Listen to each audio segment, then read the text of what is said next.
आकलन म्हणजे काय? आकलन म्हणजे समजून घेणे. काय करणे? मग समजून घेताना पहिल्यांदा आपण काय केलं पाहिजे? वाचलं पाहिजे. बरोबर. मग आपण 15 ते 20 सेकंदामध्ये पहिल्यांदा उतार्यावरून नजर फिरवायची. आता नजर फिरवत असताना त्याच्यामध्ये काही महत्त्वाचे शब्द असतात. आता हिमालयातून गंगा नदी उगम पावते हे वाक्य, यातला महत्त्वाचा शब्द कोणता आहे? उगम, अजून गंगा, अजून हिमालय, अजून बरोबर. याच्यातले हे शब्द महत्त्वाचे. मग आता याच्यावर प्रश्न काय काय असू शकतात हे आपल्या डोक्यात लगेच येईल. खाली प्रश्न काय असू शकते? गंगा नदी कुठून उगम पावते? कुठं चालली तू? आपलं उतारा चाललंय. हा काय? हिमालयातून गंगा नदी उगम पावते.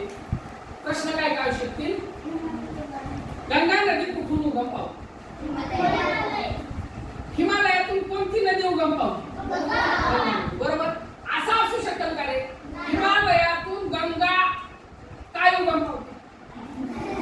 असा प्रश्न असेल असं नसेल. किंवा हिमालयातून गंगा नदी काय करते? नाही. म्हणजे दोन प्रश्नांची शक्यता. बरोबर.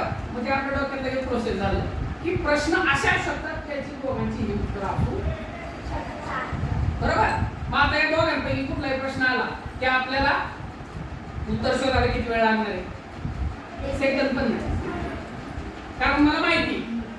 मग असं मी काय करणार? त्या उत्तरावरून पहिल्यांदा नजर फिरवणार, त्यानंतर मी प्रश्न वाचणार. आता फायदा काय होतो? आधी उत्तरावरून नजर टाकल्यावर महत्त्वाचे शब्द मी काय करणार? पुढे आपण काढू शकतो गंमत सांगतो. स्कॉलरशिपच्या विद्यार्थ्यांचा कुठल्याही गोष्टीकडे पाहण्याचा दृष्टिकोन वेगळा. सर गंमत अशी झाली, 8वीला NMMS ची परीक्षा, 8वीला NTSC होती. NTSC national talent search exam ही तारखेवर का आता ही परीक्षा होती. आणि आमच्या त्या सरांना असं वाटलं की मी लय हुशार. मग सर म्हणले तुझा फॉर्म आपण माझं फॉर्म भरलं. आणि मग मी काय पुस्तक काय आणलेलं नव्हतं, माझ्या मित्रांनी पुस्तक.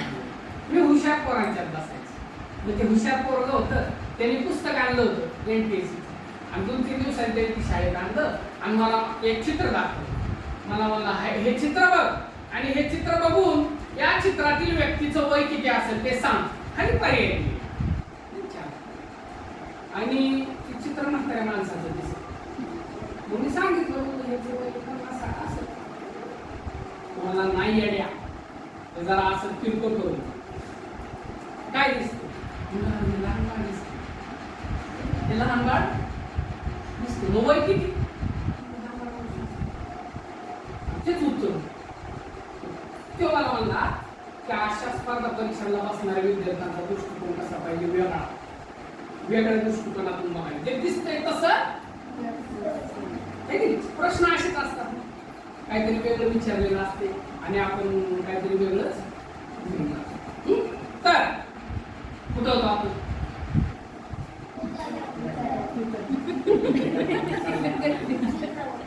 नाही रे, चित्र आता झालं. काय विषय का?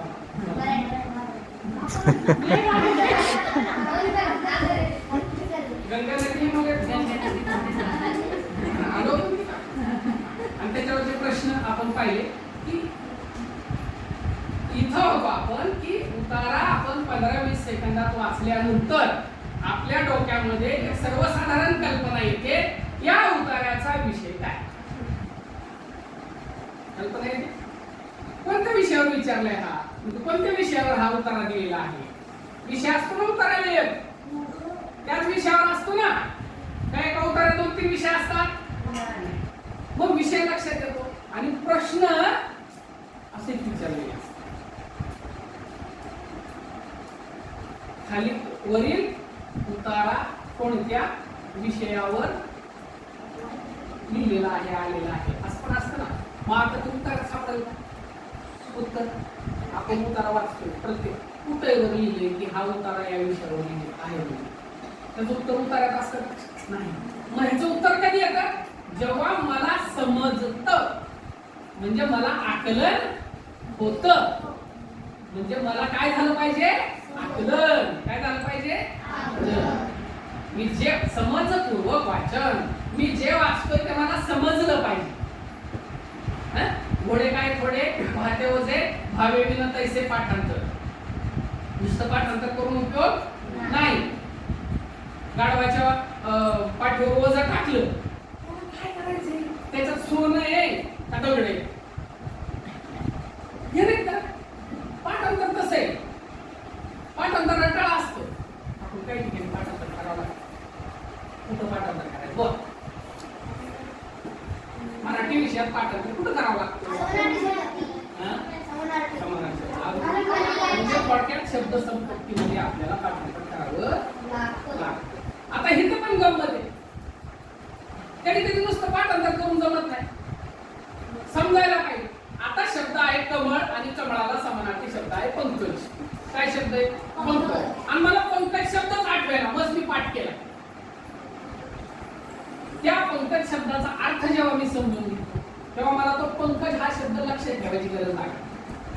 पंकज म्हणजे काय सांगा कोण सांगा व्हेरी गुड.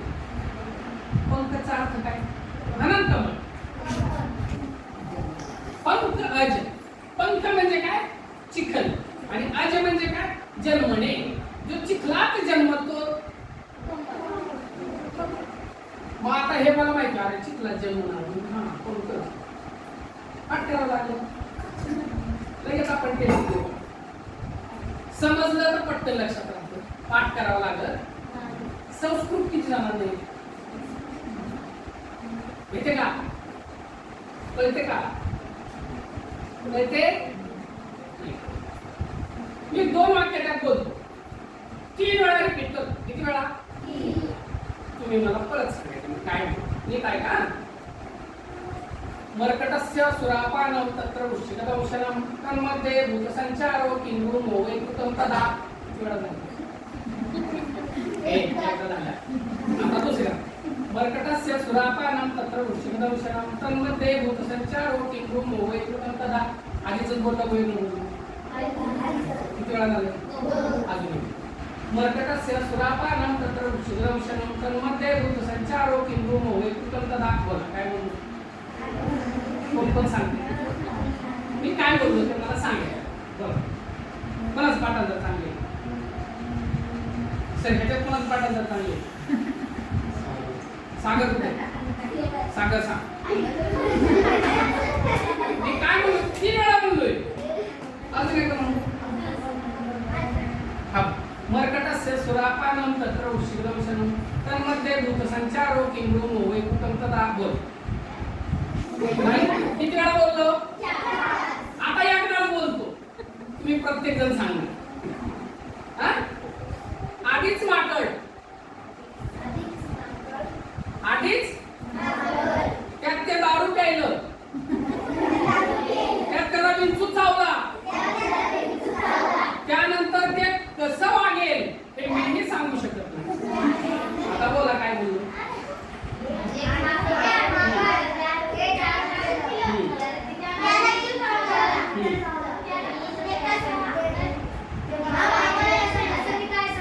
किती वेळा बोललो आधीच मग आधीच का नाही लक्षात राहिलं जे समजलं नाही ते लक्षात राहत नाही. जे समजलं ते मुद्दाम लक्षात ठेवावं लागत आपोआप लक्षात. उतारा झालं आकलन झालं म्हणजे समजावं लागतं समजून घ्यायचं. पुढचं उतारा जाहिरात कविता परिच्छेद संवाद जे काय असतं ते समजून घ्यावं लागतं. आता संवादामध्ये कुठल्या प्रश्नाला चूक होते कोण सांगते हा या संवादामध्ये किती जण किती 100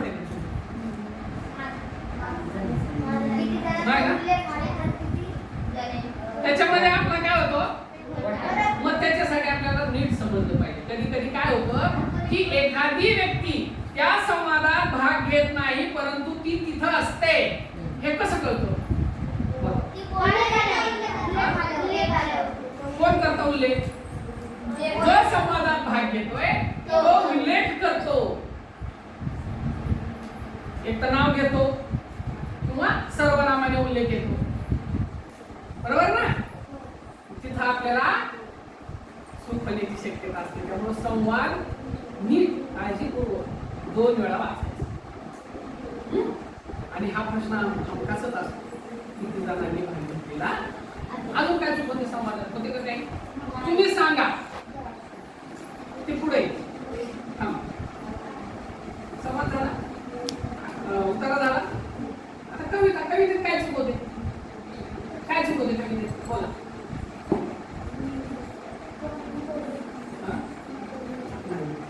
कवितेत चूक कुठं होते सांग?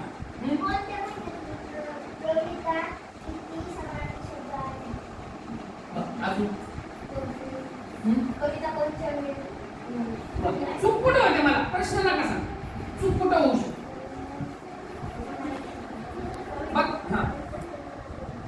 बघा प्रश्न कसा असतो कवितेमध्ये, म्हणजे त्याच्यात चूक कुठं होते की कवितेत आलेला शब्द न वापरता त्याचा समानार्थी शब्द घेऊन प्रश्न विचारला. दुसरा आपण शोधतो आणि कुठे त्याचा समानार्थी शब्द प्रश्न विचारलेला चुकवले शब्द. म्हणजे आपल्याला समानार्थी शब्द खूप उपयोगी पडले. म्हणजे समानार्थी शब्द फक्त डायरेक्ट समानार्थी शब्दच विचारतात असं नाही, ते पण विचारतात, पण असं पण विचारतात. उतार्यात पण कधी कधी तुम्ही या अर्थाचा समानार्थी शब्द उतार्यामध्ये जो आलेला आहे तो कोणता तिथं पण असतं. झालं आकलन झालं. पुढचं काय असतं बोला.